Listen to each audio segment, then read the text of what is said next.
sounds familiar to you, you're pretty much sitting or, sleeping on your couch, staring at the ceiling all day, all night, asking yourself, why the heck can you not move your body and just do all the things that you want to do in your head?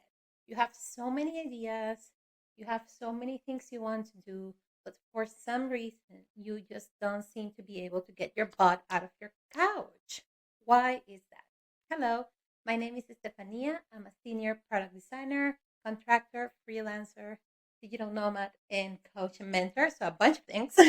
Currently working from sunny Spain. And in this video, I would love to share how I basically went from a couch potato to a productive digital nomad slash business owner. Although working from home and being a digital nomad is a beautiful thing that gives you more autonomy, responsibilities, freedom to do whatever you want, it's also a bit daunting because, again, it gives you autonomy, responsibility, and freedom, meaning that basically it's up to you to take care of your schedule and to manage your projects and clients by yourself, which can be pretty daunting. So if you're struggling with being a couch potato, or yeah, just kind of like you cannot seem to get the motivation to do what you need to do, this might be some of the reasons why. But firstly, I just want to clarify that I'm not a mental health professional, so I cannot tell you if you have a certain condition that is causing your potential couch potatoes. All right. But I can speak from experience. I want to share with you some of the strategies that have been effective for me to overcome the couch potatoes and actually feel more productive and energized. And hopefully, you can take away some of these tips that can work for you. I find that for myself, often the reason tends to be a lack of clarity. So, if I don't have a clear goal or a clear roadmap as to how to achieve certain goal, I can get very overwhelmed. And basically, because I don't know what decision to take next, so I just keep overanalyzing and overthinking what many of you will think as paralysis analysis. Like you're thinking so much that basically you just don't do anything else but think. You kind of like freeze. Like I forgot the animal that I think it's like a deer, whatever, you know what I mean? So the first reason that you might experiencing couch potatoes yourself or procrastination is because you have lack of clarity. Maybe you don't know, you don't have a clear set of goals, or you don't know what your future, has ahead for you. Maybe you don't know where your clients are coming from, or what product to do next, or how to get out of a situation. So, with a lot of clarity can come a sense of overwhelm, and it's much easier. It's kind of like a self soothing mechanism, at least again, in my opinion, to kind of like, okay, I'm just going to stay here on my couch and I'm not going to think about it, and hopefully the problem will go away. So, what are some strategies that can take you from couch potato to productivity master? The first one takes clarity, of course. So, before we even get into goals and tasks and project management tools, the first thing you need to do is to define, what do you want? What do you want? What do you want? It's not that simple. What do you want? Literally, what is it that you want for your life in general? What is the lifestyle that you want? But more importantly, what are your values? What does your soul tells you is the correct way for you to live? Some good exercises to help you define your value and kind of like define what does your lifestyle would look like for you ideally are, for example, journaling. Things like, as cheesy as it sounds, it works. What would the perfect day would look like for you? Even if it's a simple day, right? What would that perfect day look like for you? If you're more of a visual learner, you can also create a mood board. I love mood boards and just pictures that speak to you. You can have a value mood board. You can use websites like Pinterest, right? For example, to create a collage. You can even do a more goal oriented mood board, say, or vision board. I'm a designer, so I call it mood board, but vision board. It's like, I guess, a more appropriate term. Um, What do you see your next year or this year being like, ideally, right? Do you want to see like better health? Like, do you want to eat better? Do you want to learn something new? Do you want to have certain types of relationships? What would your friendships look like? What would your relationship with your partner and your family would look like? So it's the first thing to kind of like overcome the couch potato ness, I would say, in my experience, is get a sense of clarity. And that starts by knowing yourself, knowing your values, and knowing overall, not to the furthest detail, but at least have a general idea of what a good life would look like for you. And by the way, the same goes to your business or your freelancing consulting.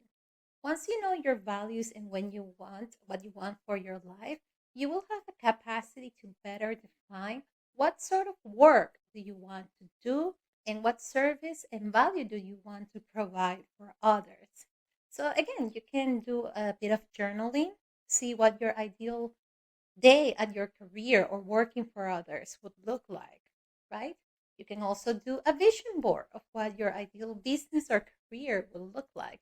Once you know your values and like the general vision, then that will help you, that which will be the next step, to set up specific goals that will get you to fulfill that vision or the majority of a vision. Maybe if not 100%, at least 70%, which is still pretty good. Related to the previous point, that being the lack of clarity, it's also when our goals seem so big and unreachable.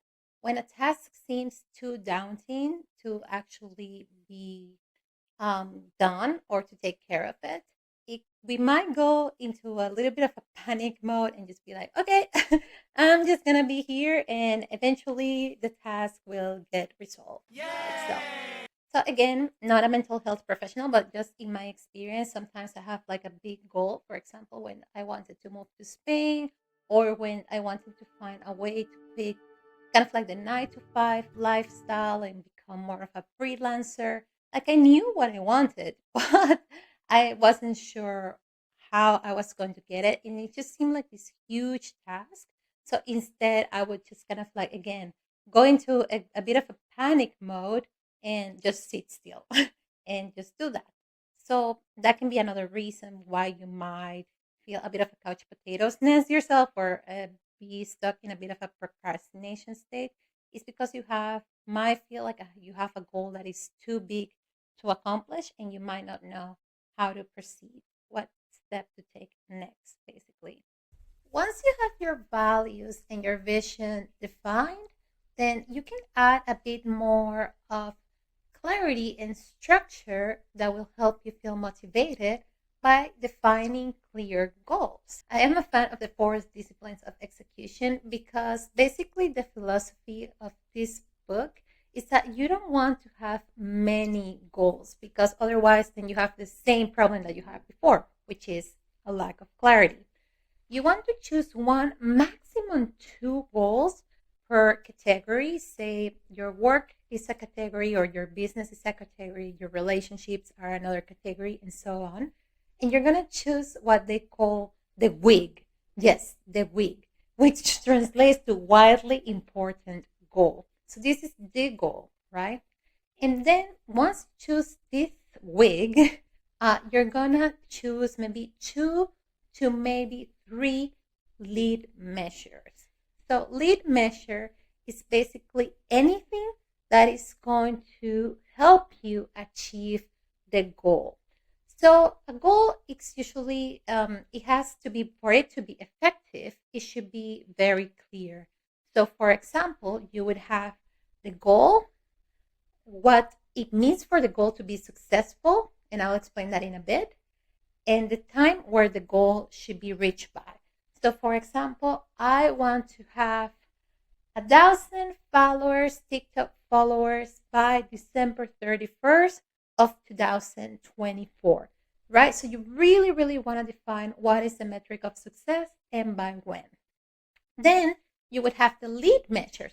And these are basically the methods for sure can help you get to that goal. So for example, what could be a lead measure to get 1,000 followers in TikTok, for example, it could be to post a video every day, right? That could be one. So if I say things like, oh, for me to construct or build my brand, that's not really a lead measure because that doesn't, and the fact that you build your brand, whatever that means, it doesn't necessarily means that it's going to move your goal. Like it's not going to get you closer to your goal, right? Of reaching 1,000 followers in TikTok. It may or may not. Whether posting videos will get you more followers eventually as you test and see what works and what doesn't with your audience. So again, lead measures are kind of like the steps that definitely get you to your goal, right? So for example, if your goal is to lose weight, right? Again, you will be very specific. I want to lose 5 kilos or 5 pounds by whatever date. Then a lead measure would be to cook, or a lead measure would be to track your calories, right? Not, oh, a lead measure would be to improve my health because that really is not that actionable. So then again, to kind of like help you get out of that couch potatoiness, look at your vision board or at your vision overall. Select the most important goal to maximum and identify 2 to 3 lead measures that will help you get to that goal. Another factor that can contribute to your analysis paralysis or kind of like exhaustion and procrastination can be you're not playing with your natural energy levels, or you're not living your life in a way that aligns with your natural energy levels. But based on my experience, I see this on myself as well as in the people around me. We all are familiar with the general terminology. Oh, this person is a morning person, this person is a night owl. So I don't think one is better than the other, but I think you should play to your strength and to your natural energy levels of your body. So what do I mean? For example, myself, I tend to be more productive in the morning and in the early afternoon. I am an early sleeper and an early riser. So I know if I have a routine and I prepare for my day to work that way, it's going to be much more productive than if I kind of like lag around the day and then leave everything else for later at night. Whether it's for you, you can play to your strengths. Maybe you can take a rest during your day, organize your schedule. So in the morning, you can take a bit of a break and then kind of like liberate your schedule so that at night you can focus and just get things done. But it's kind of like that self-awareness, right? Of where are your energy levels the strongest, and then you play to that strength.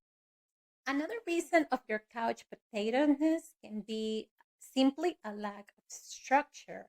Say you have the energy, you have the goals, you know what you know what you need to get done, but you just seem to never have the time, or there's something else that always takes priority. Maybe you have kids, I don't know, maybe you have a job, right? So it's kind of hard to get everything prioritized.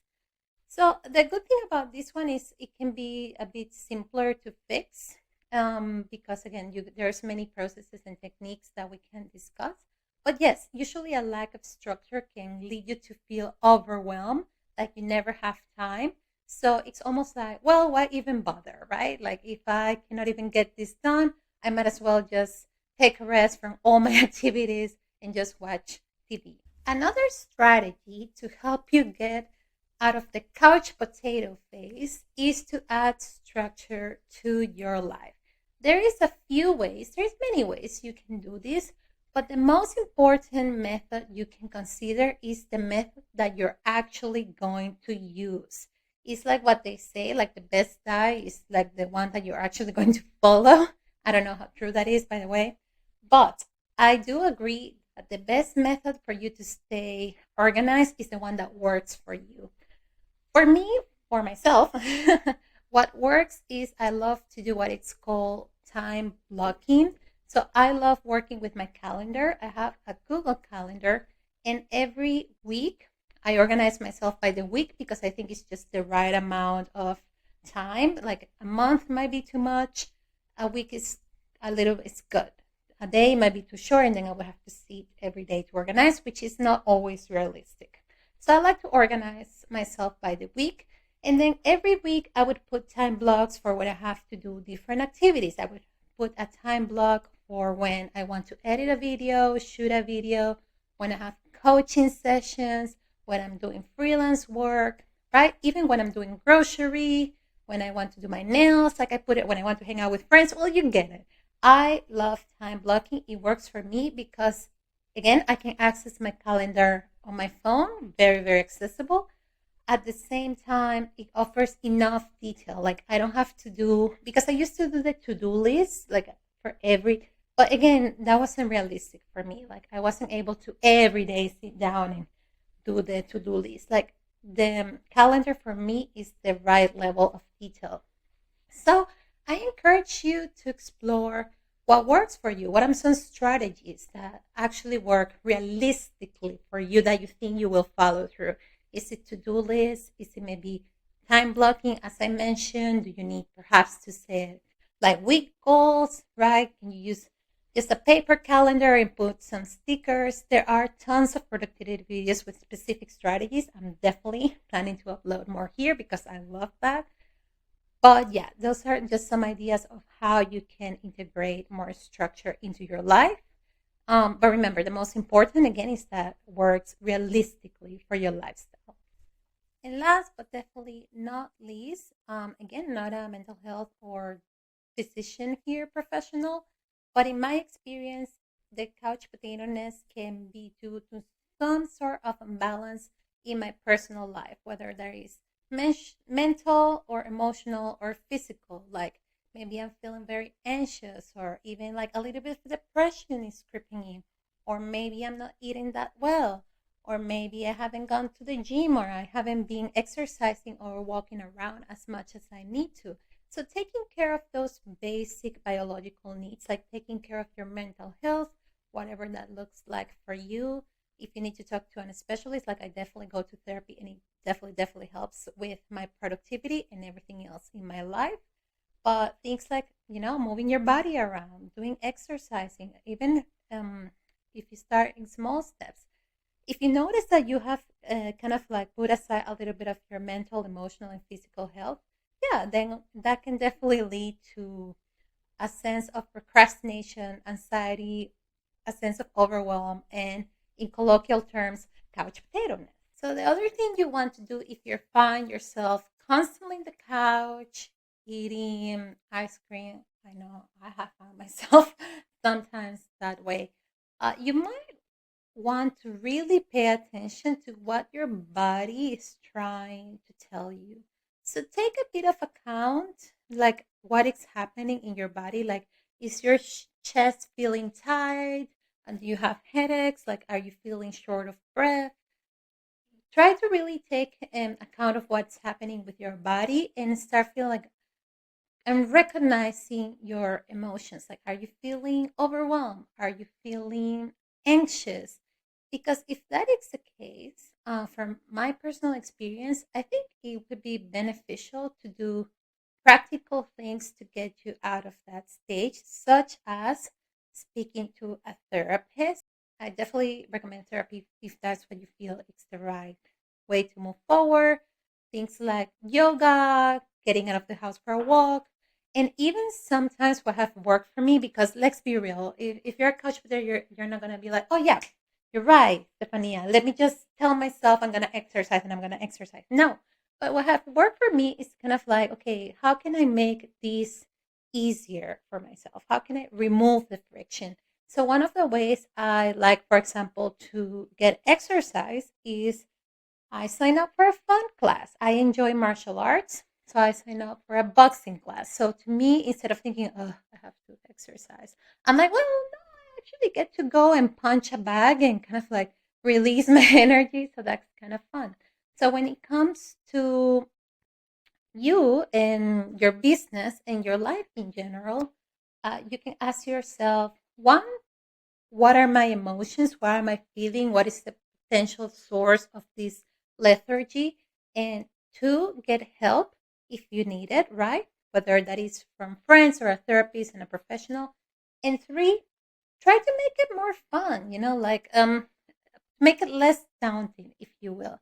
How can you make the activity that you're dreading to do so a bit easier by making it more fun.